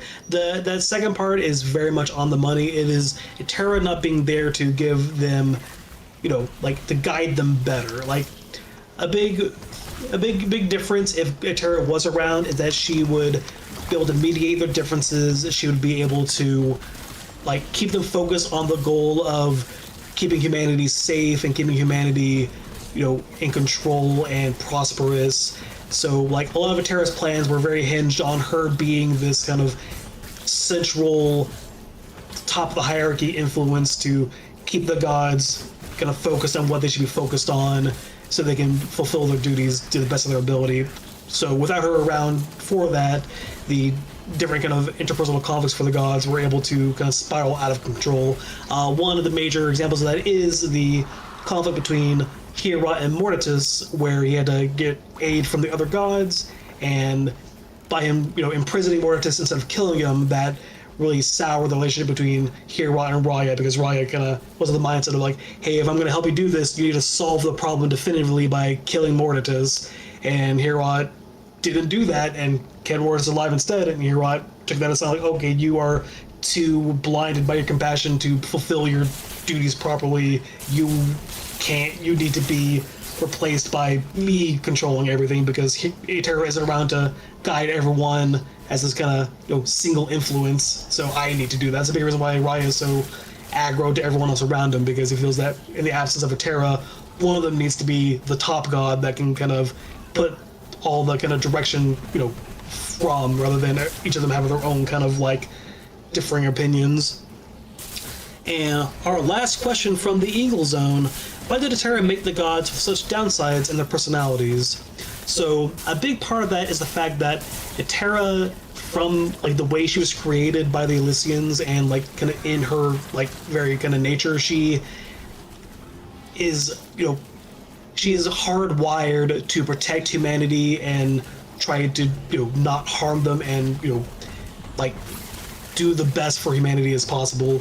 And one of the downsides of that is some of the kind of harder decisions in regards to humans, she can't really make those calls. But by having these gods that don't have quite those like kind of hard like limitations on them, they're able to make these kind of harder choices that she can't in regards for like specific problems in certain areas. Like if a rebellious group of humans in one of the gods' domains needs to be like put down, a terror wouldn't be able to make that call, but Roya can make that call. And so it's that kind of thing where they're able to do things that she can't do herself. And there's also just the more kind of like personal, kind of like more human kind of side of it, of like they are their own people. And like how Atera isn't necessarily perfect, she has like flaws like her sentimentality and all that. You know, these gods are their own people and they have their own flaws as well. And that's our last Atera question, and our last Eagles question. And now we have our last few from Pon Poko, which I'm going to try and blast out in our last 3 minutes. So, from Pon Poko. When Atera concentrated her power on Orbis, the temple collapsed, and it appears many people, humans or listening in cryogenic sleep, fell with it. Were they unharmed, faced with head bandage? Well, I think we answered that one earlier, actually. To reiterate that answer, yeah, a lot of the like in stasis Elysian humans in the temple definitely did die when the temple fell. Good amount of them were able to leave the temple from that with no memories and kind of form the kind of like starting population of humanity re-entering the world from the early divine era onward. And there's also some more that never woke up from inside the temple. But yeah, there's a not insignificant number of humans that definitely died when the temple fell. And another one from Pon Poko. Why did the Observer lament the Queen's death? I believe this is referring to the Draw Queen. So the Observer became pretty like content with his life. Well, it's hard to say purely content, because he did have that resentment about not being able to do everything he wanted to do in the ancient era, but he definitely got comfortable with humanity not being around, Atera being focused on her work, and this kind of big open wild world with all these different things in it. So he definitely had some kind of fondness for like things like the Draw Queen and how interesting the Draw were, and like other kind of aspects of the ancient era. And he was, sad to see that go, and ooh, you got blasted. Yeah, I'm not doing great here. Yeah, so that is one of the kind of like differences between Observer and Atera, is that like Atera would absolutely be okay with the Draw Queen of the Draw and all the dragons and pretty much anything that isn't a human being wiped away, if it meant that the humans would be able to re-enter the world and take their, quote-unquote rightful place there, whereas the Observer actually felt a bit more like empathy for the non-human aspects of the world in the ancient era. And our last one from Pon Poko, the beast blown away by Apophis and when received mercy by the Observer. I believe that's referring to the little Sphinx that like you find injured hanging around the Observer, that the Observer puts out of his misery in chapter 10. By any chance, is it a source of all rift beasts? And it's hard to imagine a beast can time travel without some effect of the god's power. I would say that the Sphinx, not specifically, but the kind of wild magic going around the ancient era, and the Observer traveling to different parts of it with his projections and doing his kind of little influences on things that can be tied to the origin of the rift beast, but not specifically that Sphinx itself. No. Sweet. And I think that hits them all. Well done. Nice. We are right on time for that. So what do we do now? We're all out of questions. We're also right at the end of the time for stream, so that's perfect timing. So all that's left to do is get a quick thank you from a few minutes ago. We had a sub, John Lar Games. Thank you very much. Appreciate you. We also had one from RTGO23. Appreciate you guys. Thanks for hanging out. Thanks for being here. Thank you guys. And we will be back same time, same place next week. I will be back same time, same place next week. If you guys enjoyed this lore stream, I think we'll likely do it again. I think this is gonna become a regular fixture maybe 1 or 2 weeks after a patch drops, or 1 or 2 weeks before a patch drops. We'll see how it lines up. But when interest is a little bit higher overall, I think having lore stream is a great thing to do. Because I especially love the timing of it being like a few weeks after patch, because patches usually come with new content, and with new content comes new questions. That's always a fun thing to dive into. So until next time, thanks for hanging out, everybody. I hope you had fun. I know I did. Kyle, how about you? You had fun? I had a great time. Awesome. So yeah, we will be back, and let's go find someone to say hi to. Oh, let's not die in the meantime. Now that thing's looking at you. You better get out of there. No, I'm fine. Oh, there I'm we go, fine. dead. I'm fine. Fine. Oh, yeah. There's we'll head on over to the subathon. And yeah, I guess until next time. You know what I didn't do? So I wasn't drinking, I wasn't talking at all. I didn't drink any water today. But yeah, thanks. Bye, everybody. Oh wait, here we go. Bye. Thanks for coming. See ya.